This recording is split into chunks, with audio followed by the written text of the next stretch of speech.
Mais quel poison! 8-5-10 aussi, ses dribbles, ses accélérations, et il donne une passe décisive.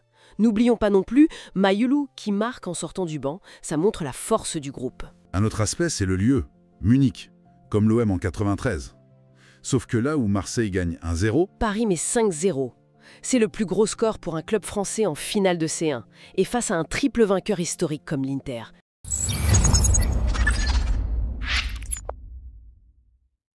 Salut à tous et bienvenue sur Talk Foot. Aujourd'hui, grosse analyse. Le 31 mai 2025. Quelle date. Le Paris Saint-Germain qui remporte sa première Ligue des Champions. Et de quelle manière? 5-0 face à l'Inter Milan à Munich. Vraiment une victoire éclatante. Ah oui, un moment historique. Pour analyser ça, on va s'appuyer sur les analyses du match, bien sûr, les notes des joueurs, les stats officiels et même quelques échos des coulisses. L'objectif, c'est vraiment de comprendre ensemble les clés de ce succès. Ce 5-0, c'est colossal en finale. C'est énorme. Et pourtant, le score seul ne dit pas tout. Il y avait une impression de maîtrise parisienne dès les premières minutes. C'était frappant. Clairement l'aboutissement d'une grosse préparation.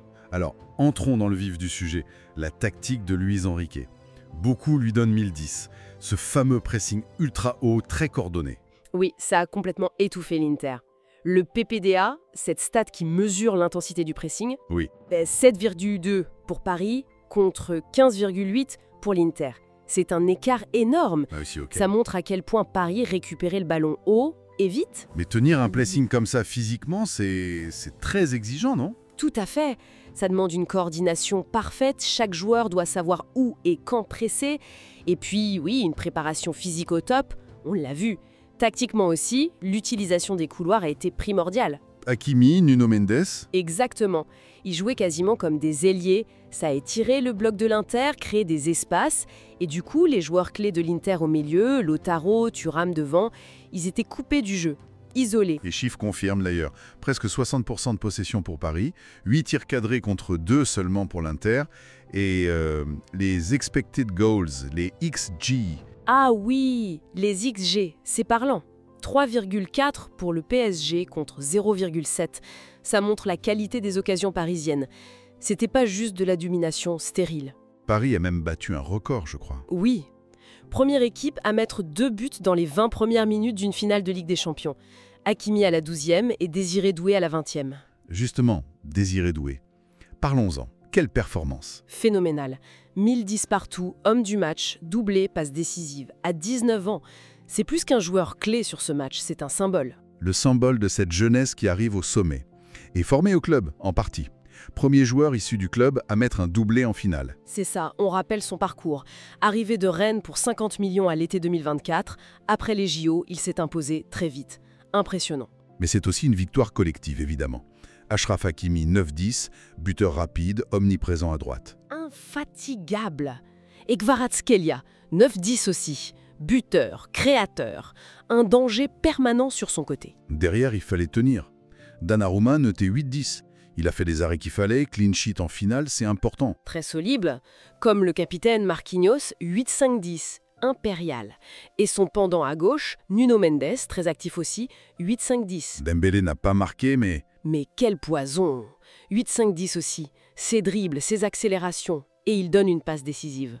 N'oublions pas non plus Mayulu qui marque en sortant du banc, ça montre la force du groupe. un autre aspect, c'est le lieu, Munich, comme l'OM en 93. Sauf que là où Marseille gagne 1-0, Paris met 5-0. C'est le plus gros score pour un club français en finale de C1. Et face à un triple vainqueur historique comme l'Inter, ça marque les esprits. ça change un peu la donne dans la rivalité PSG-OM, non? La fin du « à jamais les premiers » comme seul argument. Oui, clairement. La phrase de Marquinhos après le match était forte. Ces 12 ans de difficultés, on le ramène à la maison.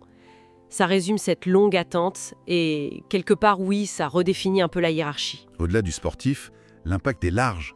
Pour l'image du PSG à l'international, son attractivité. Énorme. Pour le foot français aussi, c'est un signal positif. Et pour la ville de Paris, le tweet de Macron, Paris, capitale de l'Europe ce soir, ça montre bien cette dimension. Qu'est-ce qui peut expliquer une telle maîtrise au-delà de la tactique pure qu'on a vue? Y a-t-il des éléments moins visibles? Oui, certaines analyses évoquent des choses intéressantes. Une gestion psychologique très pointue, avec ce système de mentor pour les jeunes, pour gérer la pression. La préparation physique, on en a parlé, elle était visiblement optimisée.